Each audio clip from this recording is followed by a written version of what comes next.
हिंसक वारदातों का शिकार रहा है, लंबे अरसे तक शिकार रहा है। देश आजाद हुआ तब से ये समस्या को हम झेल रहे हैं। माओवाद को, नक्सलवाद को जड़ से उखाड़ने के संकल्प के साथ सफलता की ओर कदम रख रहे हैं। हमें गर्व है कि बम, बंदूक और पिस्तौल के सामने हमारा देश का संविधान जीत रहा है।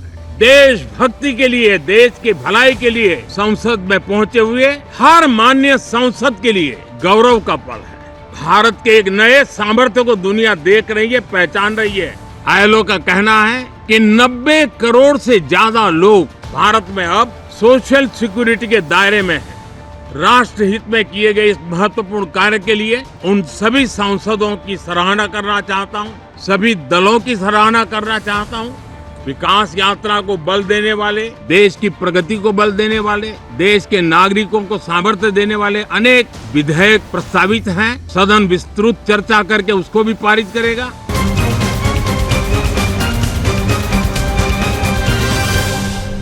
मानसून सत्र में आप सभी मीडिया जगत के लोगों का स्वागत है। साथियों, मानसून नवीनता और नवसर्जन का प्रतीक है और अब तक जो खबरें मिली हैं, देश में मौसम बहुत ही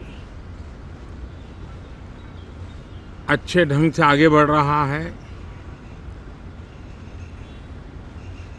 कृषि को लाभदायक मौसम की खबरें हैं और बारिश किसानों की अर्थव्यवस्था, देश की अर्थव्यवस्था, ग्रामीण अर्थव्यवस्था और इतना ही नहीं, हर परिवार की अर्थव्यवस्था में एक बहुत महत्वपूर्ण होता है। अब तक जो मुझे जानकारी दी गई है उस हिसाब से पिछले 10 वर्ष में जो पानी का भंडार हुआ है इस बार, वो करीब करीब 3 गुना हुआ है, जिसका आने वाले दिनों में भी देश के अर्थतंत्र को बहुत लाभ होगा। साथियों, ये मॉनसून सत्र राष्ट्र के लिए ये बहुत ही गौरवपूर्ण सत्र है। ये मॉनसून सत्र राष्ट्र के लिए एक अपने आप में विजयोत्सव का रूप है।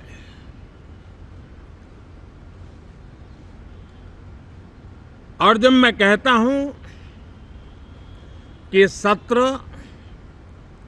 राष्ट्र गौरव और विजयोत्सव का सत्र है, तो सबसे पहले तो मैं पहली बार इंटरनेशनल स्पेस स्टेशन पर भारत का तिरंगा झंडा वहां लहराना, ये हर देशवासी के लिए गौरव के पल है। देश में साइंस, टेक्नोलॉजी के प्रति, इनोवेशन के प्रति नया उमंग और उत्साह भरने वाली ये सफल यात्रा रही है और पूरे सांसद, लोकसभा राज्यसभा दोनों सदन देशवासी जिस गौरव का अनुभव कर रहे हैं उसमें एक स्वर से जुड़ेंगे, एक स्वर से इसका यशगान होगा, जो भारत को अंतरिक्ष में नई ऊंचाइयां पर पहुंचाने वाले जो भावी कार्यक्रम हैं उनके लिए भी प्रेरक बनेगा, प्रोत्साहक बनेगा। साथियों, ये मॉनसून सत्र एक विजयोत्सव है। पूरी दुनिया ने भारत की सैन्य शक्ति का, भारत के सैन्य के सामर्थ्य का रूप देखा है। ऑपरेशन सिंदूर में भारत की सेना ने जो लक्ष्य निर्धारित किया था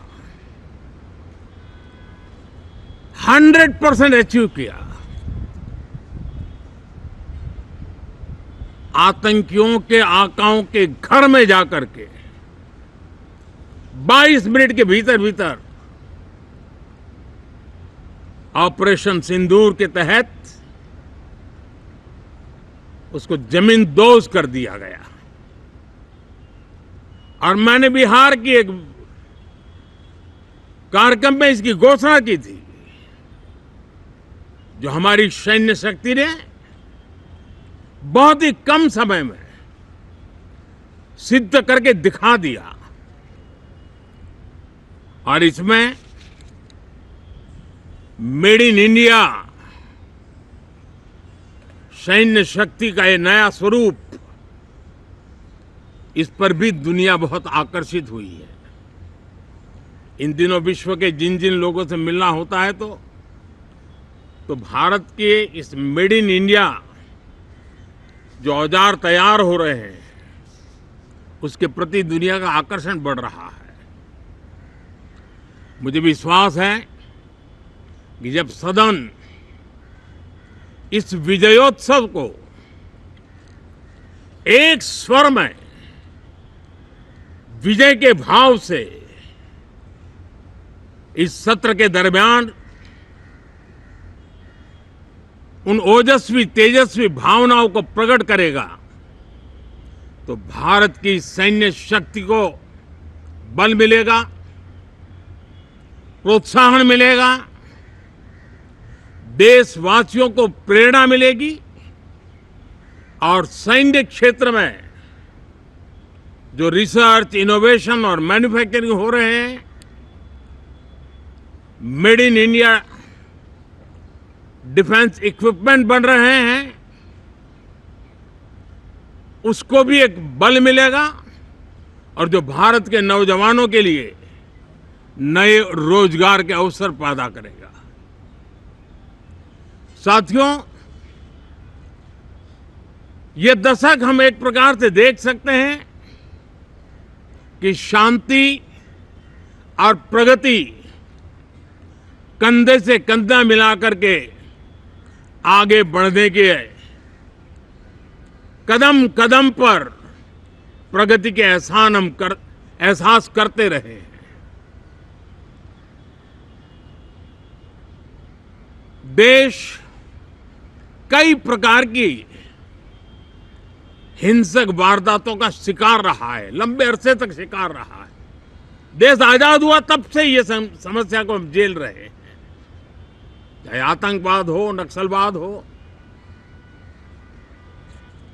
कोई प्रारंभ में शुरू हुआ होगा, कोई बाद में शुरू हुआ होगा, लेकिन आज नक्सलवाद का, माओवाद का दायरा बहुत तेजी से सिकुड़ रहा है। माओवाद को, नक्सलवाद को जड़ से उखाड़ने के संकल्प के साथ देश के सुरक्षा बल एक नए आत्मविश्वास से, तेज गति से सफलता की ओर कदम रख रहे हैं।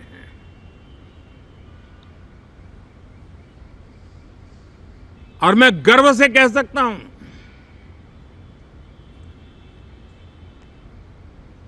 देश में सैकड़ों जिले नक्सल की चपेट में से निकल करके आज मुक्ति का सांस ले रहे हैं। हमें गर्व है कि बम, बंदूक और पिस्तौल के सामने हमारा देश का संविधान जीत रहा है, हमारे देश का संविधान विजयी हो रहा है। देश के उज्जवल भविष्य के लिए साफ दिख रहा है कि कल तक जो रेड कॉरिडोर थे वो आज ग्रीन ग्रोथ जोन में परिवर्तित होते नजर आ रहे हैं। साथियों, एक के बाद ऐसी घटनाएं देशभक्ति के लिए, देश की भलाई के लिए संसद में पहुंचे हुए हर माननीय सांसद के लिए गौरव का पल है। और संसद के इस सत्र में ये गौरव गान पूरा देश सुनेगा, हर सांसद से सुनेगा, हर दल से सुनेगा। साथियों,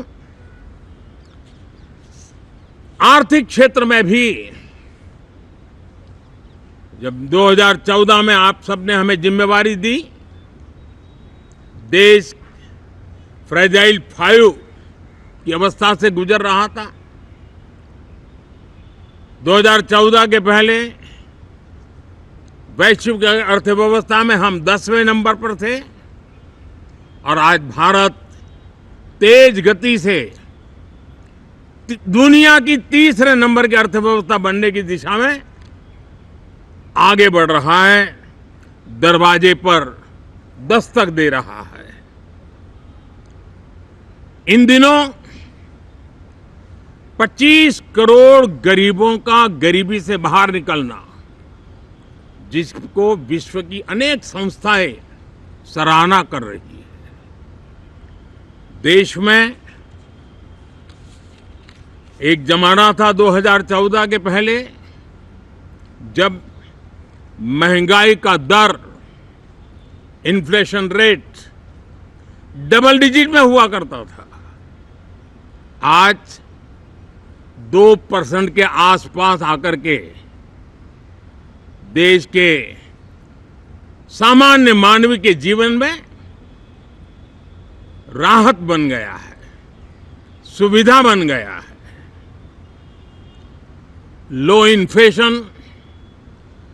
लो इन्फ्लेशन के सामने हाई ग्रोथ एक अच्छे विकास यात्रा की दिशा है। साथियों, डिजिटल इंडिया, यूपीआई आज भारत के एक नए सामर्थ्य को दुनिया देख रही है, पहचान रही है और ज्यादातर देश में उसके प्रति एक आकर्षण पैदा हो रहा है। यूपीआई ने फिनटेक की दुनिया में अपने एक नाम कमाया है। रियल टाइम डिजिटल ट्रांजैक्शन दुनिया में सबसे ज्यादा हो रहे हैं। दुनिया में जितने हो रहे हैं, अकेले भारत में उससे ज्यादा हो रहे हैं। साथियों, पिछले दिनों इंटरनेशनल लेबर ऑर्गेनाइजेशन का एक वैश्विक समागम था और उसमें भारत ने बहुत बड़ी ऊंचाई प्राप्त की है। आईएलओ का कहना है कि 90 करोड़ से ज्यादा लोग भारत में अब सोशल सिक्योरिटी के दायरे में हैं। ये अपने आप में एक बहुत बड़ा अचीवमेंट है। उसी प्रकार से वैश्विक संस्था WHO ने ये कहा है कि भारत अब आंख की जो बीमारी आमतौर पर बारिश के सीजन में ज़्यादा देखी जाती थी, ट्रैकोमा, अब भारत को WHO ने ट्रैकोमा फ्री घोषित किया है। तो आरोग्य के क्षेत्र में भी ये अपने आप में एक महत्वपूर्ण भारत के लिए सिद्धि है। साथियों, पहलगाम की क्रूर अत्याचार, नरसंहार, पूरी दुनिया चौंक उठी थी। आतंकवादी और आतंकवादी के आके दुनिया का ध्यान उनकी तरफ केंद्रित हुआ था। और उस समय दल हित छोड़ करके देश हित में हमारे ज्यादातर दलों के प्रतिनिधि, ज्यादातर राज्यों के प्रतिनिधि विश्व भ्रमण किया, दुनिया के अनेक देशों में गए और एक स्वर से दुनिया के सामने आतंकवादियों का आका पाकिस्तान को बेनकाब करने का एक बहुत सफल अभियान चलाया। मैं आज राष्ट्रहित में किए गए इस महत्वपूर्ण कार्य के लिए उन सभी सांसदों की सराहना करना चाहता हूं, सभी दलों की सराहना करना चाहता हूं और उसने देश में एक सकारात्मक वातावरण पैदा किया। विश्व ने भारत की बात को स्वीकार करने की दिशा में अपने मन के द्वार खोले और इसके लिए ये हमारे सांसदगण, हमारे राजनीतिक दल सराहना करने के मेरे लिए सौभाग्य है। साथियों, हम जानते हैं कि ये स्पिरिट, एक स्वर, एक एकता का वातावरण देश को कितना उत्साह से भर देता है। विजयोत्सव का ये पर्व इस मॉनसून सत्र में भी उसी भाव से प्रकट होगा। देश की सैन्य शक्ति को सराहना करेगा, देश के सामर्थ्य का गौरवगान करेगा और देश के 140 करोड़ नागरिकों को नई प्रेरणा का कारण बनेगा। मुझे विश्वास है कि हम सब मिलकर के डिफेंस के क्षेत्र में आत्मनिर्भर होने के इन प्रयासों को बल दें, सेना के सामर्थ्य की सराहना करें और मैं आज देशवासियों के सामने जरूर कहूंगा और देश के राजनीतिक दलों से भी कहूंगा कि देश ने एकता की ताकत देखी है, एक स्वर का सामर्थ्य क्या होता है देखा है। तो सदन में से भी सभी माननीय सांसद उसको बल दें, उसको आगे बढ़ाएं और मैं जरूर कहूंगा, राजनीतिक दल अलग अलग हैं, हर एक का अपना एक एजेंडा है, अपनी एक भूमिका है, लेकिन मैं इस वास्तविकता को स्वीकार करता हूं कि दल हित में मत भले न मिले, लेकिन देश हित में मन जरूर मिले। इसी एक भावना के साथ इस मॉनसून सत्र से देश के विकास यात्रा को बल देने वाले, देश की प्रगति को बल देने वाले, देश के नागरिकों को सामर्थ्य देने वाले अनेक विधेयक प्रस्तावित हैं। सदन विस्तृत चर्चा करके उसको भी पारित करेगा। मेरी सभी माननीय सांसदों से उत्तम डिबेट चलाने के लिए शुभकामनाएं हैं। बहुत बहुत धन्यवाद।